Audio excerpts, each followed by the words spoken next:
Hi hello நண்பர்களே, எல்லாருக்குமே வணக்கம். நாங்கள் இப்போ எங்கே இருக்கோம் பார்த்தீங்கன்னா பீச்சில் இருக்கோம். மெரினா பீச்சில் இருக்கோம். குட்டி கோவா பீச்சில் இருக்கோம். இவங்க பார்த்தீங்கன்னா ஜென்சி என்னோட க்ளோஸ் ஃப்ரெண்டு. இவங்க வந்து மணப்பாறையில் இருக்காங்க. இது ஒரு ஆடிஷனுக்காக நம்ம சென்னைக்கு வந்திருக்காங்க. சரி, சென்னைக்கு வந்தவொடனே ஆடிஷன் முடிஞ்சோன்னா அனுப்பிச்சு விட முடியாது இல்லையா, நம்ம குட்டி கோவா பீச்சில் சுற்றி காட்டணும் இல்லையா, அப்படிங்கிறதுக்காக நாங்கள் வந்து கோவா பீச்சில் வந்து என்ன சாப்பிட்டு இருக்கோம் பாருங்க.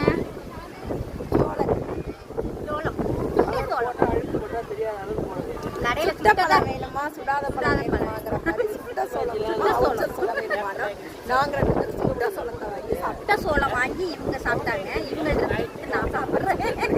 வேணா நீங்க ஒரு கடி கடிச்சு ஏன்னா பங்கு வந்து என்னன்னு சொல்லிட்டு நான் கொடுக்காம சாப்பிடுவேன். நான் அதை அவங்களுக்கே தெரியும். அதனாலதான். அப்புறம் இன்னொரு விஷயம் என்னன்னா, இன்னைக்கு வந்து விஜயகாந்த் சாரோட நினைவு நாள். ஓகேங்களா, அவங்களுக்காக நாங்களும் வந்து அவங்கள நான் மறக்கல. விஜயகாந்த் சாரை நானும் இன்னைக்கு வந்து நான் மனசார வந்து அவருக்காக நானும் ப்ரே பண்ணுறேன்.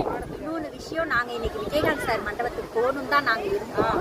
ஆனால் அங்கே பயங்கர கூட்டம் அப்படின்னு சொன்னதுனால சரி ஃபஸ்ட்டு பீச்சுக்கு போயிட்டு இதுக்கப்புறம் நாங்கள் விஜயகாந்த் சார் மண்டபத்தை பார்த்து அவர்கிட்ட ஒரு ஆசீர்வாதம் வாங்கிக்கிட்டு தான் இப்போ சென்னை என்ன ஒரு மணப்பாறைக்கு அனுப்ப போகிறேன். இவங்க அதாவது ஒரு விஷயம், மிகப்பெரிய ஒரு இதில் மாதிரி கலைஞர்கள் விஜயகாந்த் சார் இருந்திருந்தாங்க அப்படின்னா எங்களோட லைஃப் ஸ்டைலே ரொம்ப மாறி இருக்கும். அந்த ஒரு நேர்மையான மனிதர், ரொம்ப வந்து இரக்க குணமான மனிதர் இருந்த நாள் நாங்கள் ஆடிஷன் முடிச்சுட்டு நான் சேவ் பண்ணதே சாரோட நினைவு மண்டபத்துக்கு போயிட்டு மரியாதை செலுத்தணும்னு தான் நினச்சோம்.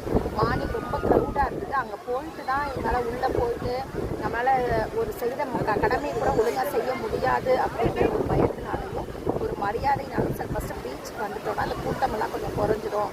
அதுக்கப்புறம் நம்ம அவருக்கு போய் நல்ல விதமாக ப்ரேயர் பண்ணிவிட்டு அவரோட ஆத்மா சாந்தி அடையணும். ரெண்டாவது அவர் எங்கே இருந்தாலும் நமக்கு பிரகாசமாகவும் வாழ்க்கை துணையாகவும் நமக்கு ரொம்ப நம்ம கூடவே இருக்கணும் அப்படிங்கிறதுக்காகவும் தான் நம்ம ப்ரேயர் பண்ண போகிறோம்.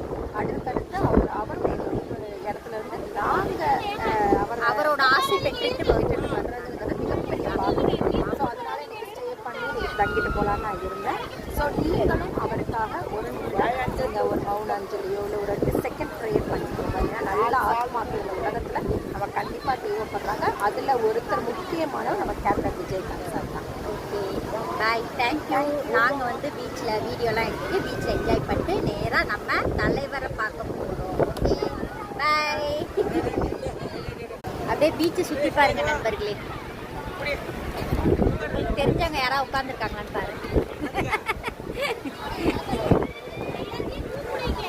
உங்களுக்கு தெரிஞ்சவங்க யாராவது பீச்சுக்கு போகிறேன்னு சொல்லாமல் கூட போயிருப்பாங்க. இருக்காங்கன்னு செக் பண்ணி. ஓகே, ஓகே பாருங்க. ஓகே, பாய்.